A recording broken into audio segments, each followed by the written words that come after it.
Tigil pasada muna ang mag-ama ngayon dahil sasamahan namin sila sa isang mahalagang check-up sa opisinang ito. Welcome to Operation Smile po. Oo, balita ko meron ka daw problema sa sa pinanganak ko ba siyang may bingot at saka ngala-ngala, Hindi naman po sa loob niya, kung iba yung tono ng kanyang pananalita, meron po ba tayong problema sa loob? Biyak pa po yung loob niyan Agad tinignan ni Doc ang kalagayan ng bibig ni Onge. Mukhang may pag-asa pa raw na maayos ito. Kailangan lang na sumailalim sa operasyon si Onge. Pero sa edad niya po ngayon, siya 10 years old na, maliban po sa operasyon, kailangan po natin magpa-speech therapy. Kasi po, meron na siyang natutunang pananalita. Yung pananalita niyan, nakasanayan na kasi niya Sa puntong ito, kinamusta ng presidente ng organisasyon ang aming bida. Total, katatapos ng Pasko at saka bagong taon. So, bibigyan ka namin ng Operation Smile ng munting regalo, pero sa tabi kayo ng motor. Basahin mo nga.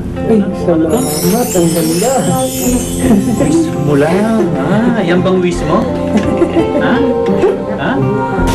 Bibigyan kami ng Operation Smile ng libreng operasyon para sa iyong di ba? Talagang sobrang tuwa po ang ko. Talagang pangarap ko sana kung talagang maoperahan siya. Para mapahal yung panalita niya, hindi siya nakuha doon sa terminal na siya. Talaga junior siya ngayon dahil gusto ko maayos para yung panalita niya. Maraming salamat po sa inyo. Sinimulan agad ng isang speech therapist ang unang test para sa bata. Kaya mo sabihin, ha? Ha? Okay. He, ho, Dito nila masusuri kung paano nila maisasaayos ang pananalita ni Onge kapag natapos na ang operasyon.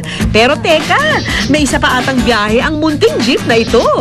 Ang destinasyon, ang silid na puno ng aming mga regalo para kina Onge.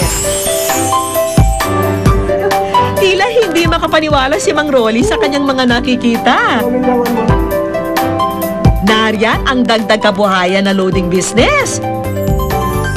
Mga damit para kay Onge at sa kanyang mga kapatid.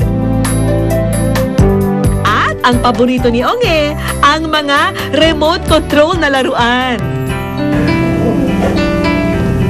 Pag-operahan ka na, ha? Kung gayahin yung ibang mga bata, ha? Okay, tama. Nayak lang ako anak sa tuwa dahil andito na yung mga hinihiling mo na hindi ko kayang ibigay. Andyan, Agad na test drive ng mag-ama ang bagong RC na truck. Batid namin na mahalaga ang pag-aaral ng mga bata, kaya eto, may bagong school supplies para sa kanila. May munting tulong din kami para sa kanilang pag-aaral. okay lang kahit hindi naman konduktor si Onge. Hindi na po siya talaga magpupundoktor. Hindi ko na pagmanahin, kaya pag-aaral na si kasuhin nila. Bago matapos ang araw, dito namin ipinasyal ang mag-ama. Siyempre, kasamang iba pang mga kapatid at kamag-anak ni Onge. Excited na ang mga bata nang makita ang iba't ibang mga rides. Pati sina tatay, tuwang-tuwa sa palsakay at paglalaro ng mga bata. Sa araw na ito, sa halip na mga 20-20 na bayad ang kinokolekta ni Onge, mga ngiti at tawa ang nagpuno sa kanyang araw. Talagang sobra saya. Ay yung gusto ng anak ko na ibigay nyo, kanya, lahat ng pangarap niya na hindi ko nabigay, ngayon lang niya tanggap dahil sa inyo. Kaya masaya po ako. Maraming salamat po sa inyo. May kapansanan man si Onge. Nilampasan niya ito at sa halip, sinuklian pa niya ang pagtanggap at pagmamahal ng kanyang pamilya. Maaga man niyang sinuong ang hirap ng buhay, Hangad namin na mula ngayon, matamasa pa niya ang sarap ng pagiging bata.